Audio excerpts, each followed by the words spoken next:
Okay, let's get started. Welcome back to Statistics 115 class. In the last couple of weeks, we talk about microarrays and how to use microarrays to look at differential gene expression. And once you get the differential expression, you can cluster the genes based on their behavior in different conditions and use gene ontology or gene set enrichment to annotate the genes to see whether the genes that have some behaviors whether they belong to some pathways or they have certain biological functions. And since today I will talk about microarray classification. This is a kind of a machine learning topic, and you can use a whole course on machine learning. And so we're going to talk about something very simple today, just you get some idea.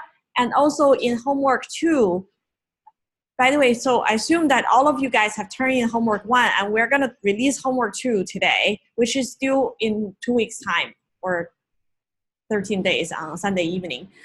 We'll finish everything about microarrays in homework 2. Basically, you will use the existing statistical packages to look at differential expression, look at gene ontology, cluster the samples, and also the nice thing about R and bioconductor is they also have a lot of functions for doing the classification. And so we will teach you the rough idea of what these algorithms are doing, but you can you call out the functions to get your samples analyzed, which is really great. And if you want to go deeper on the class, we have many more lecture videos. And then these are also the short ones that, each probably 15, 20 minutes. But then if you want to learn more, there are also whole courses on classification or machine learning. Okay, so what is microarray classification? Supposedly, we have this expression microarray. These samples are the columns, and the genes or the probe set are the rows. And supposedly, we have already done profiling of many samples. And you can see we use this orange line to separate them. And basically, they indicate these are the initial normal samples. These are some cancer, multiple myeloma samples. And then you have a new sample that, say, a new individual comes in. They don't know whether they have the disease or not. Let's make it very simple. Supposedly, this is blood. In reality, I don't think people will do expression profiling just on the blood, but let's make it very simple. Supposedly, this is something you can directly diagnose in the blood, and you have normal, and you have some patients, and then you have this new guy coming in, and you finish microarray profiling of the sample. And the question is, based on what we have seen, can you tell whether this new guy is a normal person or a diseased person? That's the simplest case for a microarray classification. So in classification, it's as I mentioned, it's equivalent to machine learning. And the task is to assign object to a class based on measurements on the object. The very simplest case of classification is just 0, 1. Say 0 is normal, 1 is disease or cancer or whatever, right? So just two classes. A question is, based on what we have seen before, can we tell which sample is cancer and which one is, whether a patient or a new person coming in is cancer or normal? There are two different ways of doing the classification or machine learning. One is called unsupervised learning.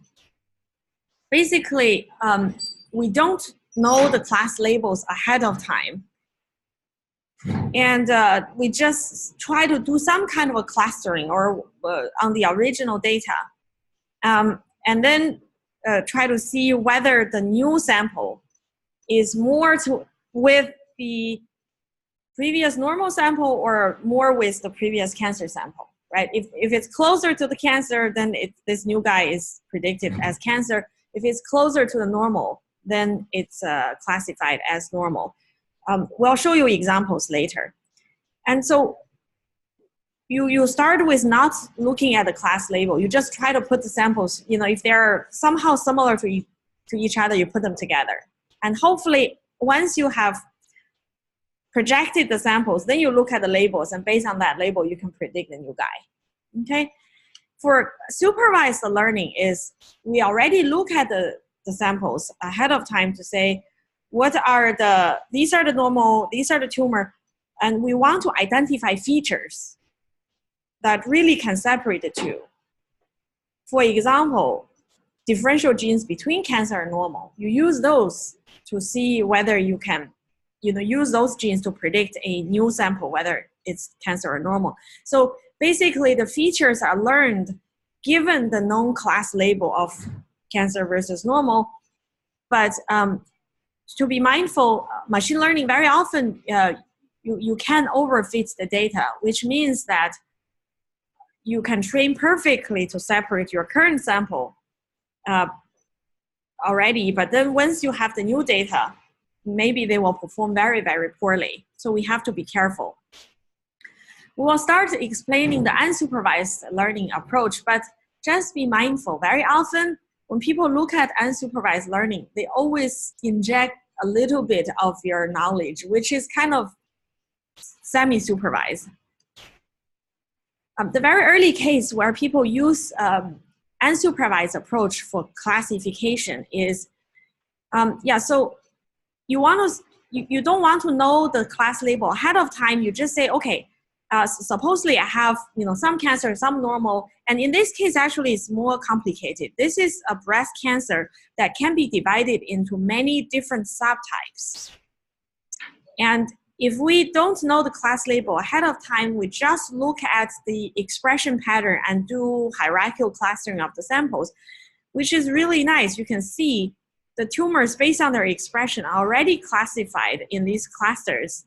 And that clinicians, by looking at these samples, they can say, wow, this is really great. This group are luminal subtype A, luminal subtype B, subtype C, basal breast cancer-like or basal-like, and or HER2, ERBB is HER2 positive. So these are different subtype of breast cancer, and they have very different outcome on the patients, and they also are usually treated with different drugs.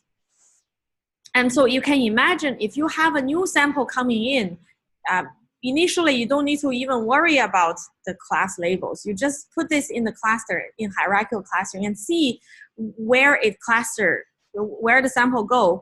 If the sample goes to this, it will be clustered, it will be classified as normal breast-like.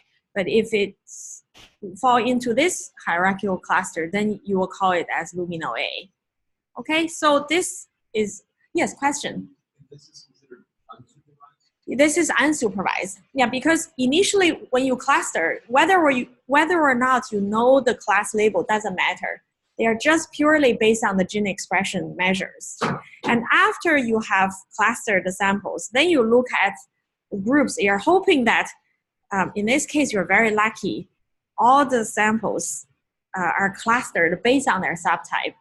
And so you can see that, as I mentioned in here, there's no guarantee that the known samples will cluster. So supposedly, if you have very simple case, just two classes, cancer and normal, and you try to do the new sample in, and when you cluster this, you're like, it's not perfect. You would say, lucky case is like 90% of the cases, it goes to one, and then there are some, like 10% of sample goes to the wrong cluster. So there's no guarantee. And so sometimes people go around this.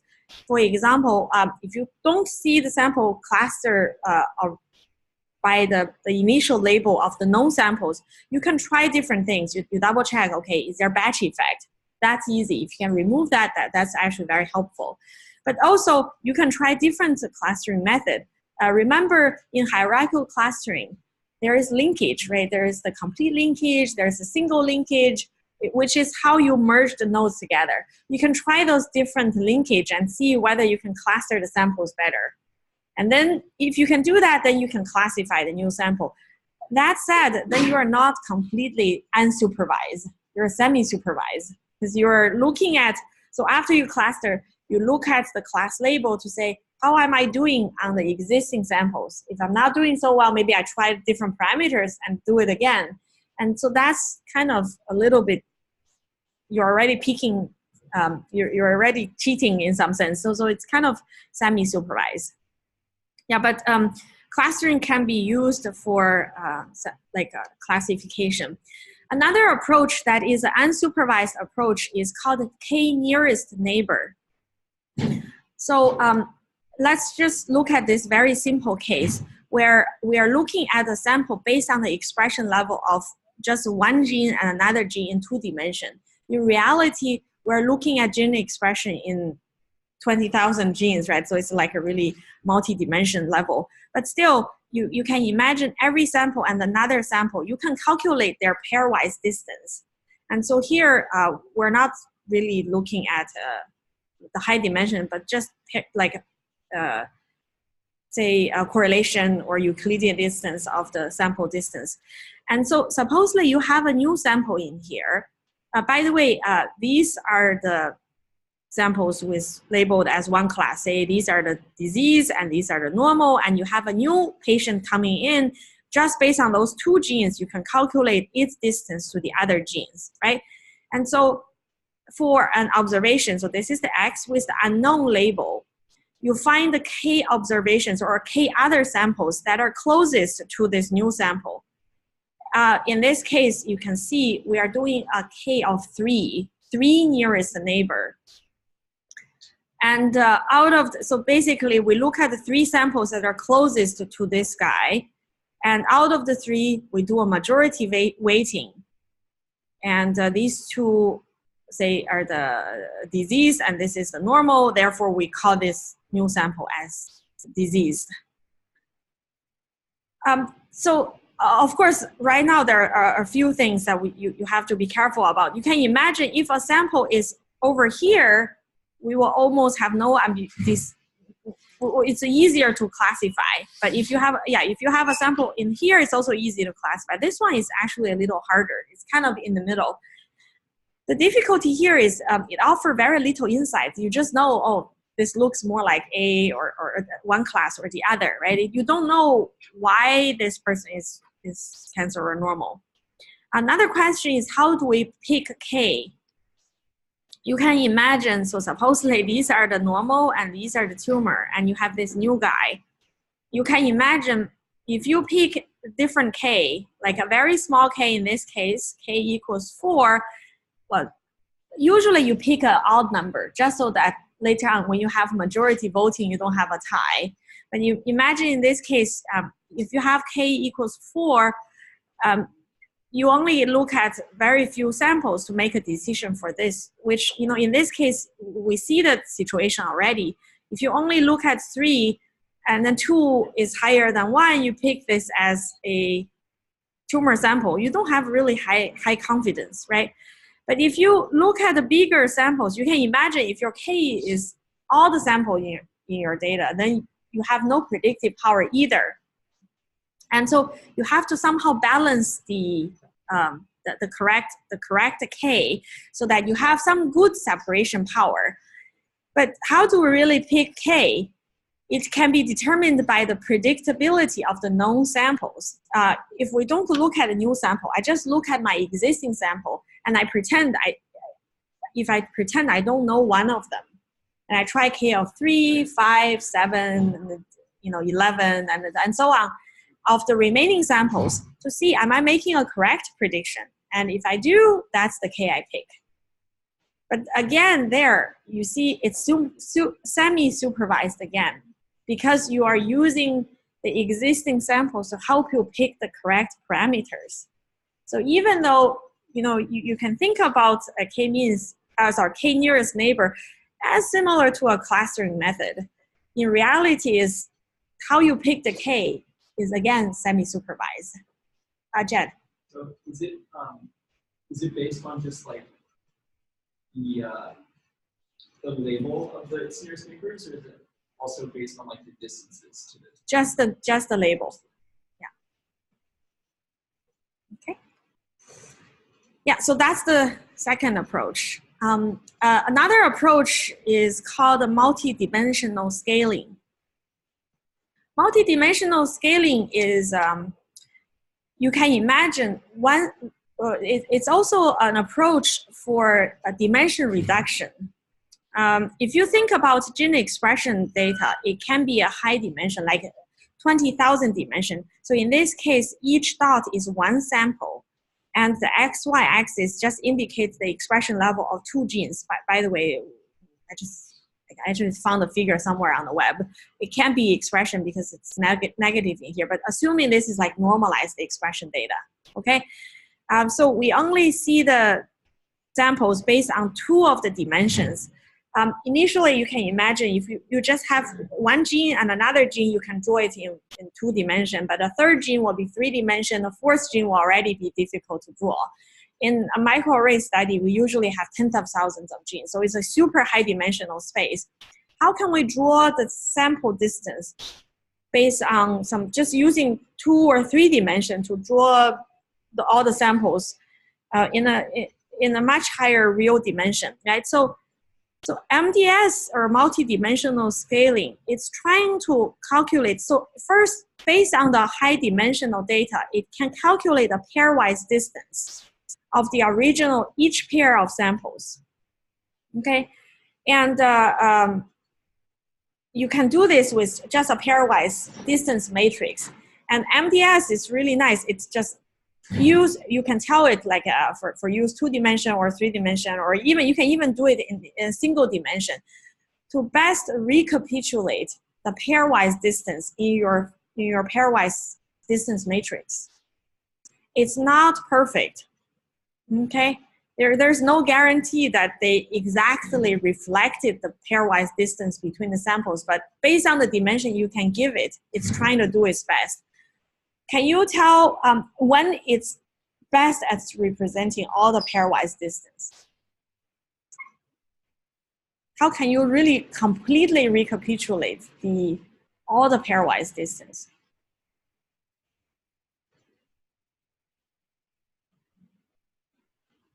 If you use MDS with a really high dimension, right? If you use like 10,000 genes or even 20,000 genes, yeah, you will recapitulate the distance perfectly, because that's how you calculate the pairwise distance. But then if you're only given 3 dimension, well, then you just have to make everything fit as much as possible, because in some sense, when you're trying to put a dot, it's being pulled by forces from all the other dots on this figure in some sense, right? So you try to recapitulate this. Obviously, the fewer the dimension, the less likely you're gonna fit everything perfectly. But that's kind of the best you can do.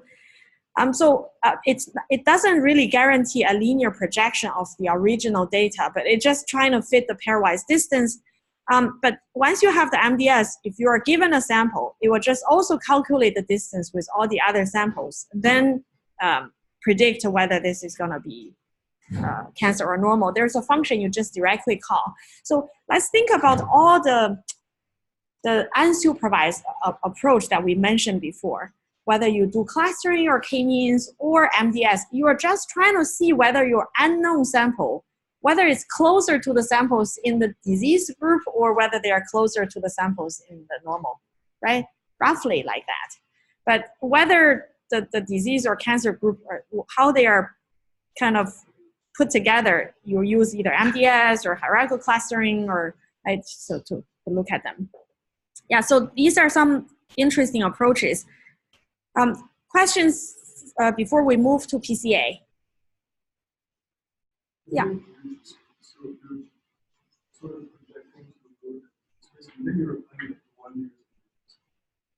It's not a 1 nearest neighbor. It also calculates kind of, I think it's probably higher dimensionality than just one, because MDS does consider all the, in reality, it's considering all the other genes together to calculate this distance, right? And so when you have a new sample coming in, it will also consider all those other dimensions as well. But you can imagine if it's here, it will be one group, or if it's here, it's the other group. But there are also cases like when it's here, then you are not so sure. Okay, but the original figure is drawn based on all the genes calculated distance. Okay. Sorry, is MDS doesn't actually make predictions itself. It will. Once it has projected all the original samples, when you have a new sample, you ask MDS to make a prediction. It will make a prediction for you. Yes. Yeah. Yeah. So these are all kind of similar in some sense, right?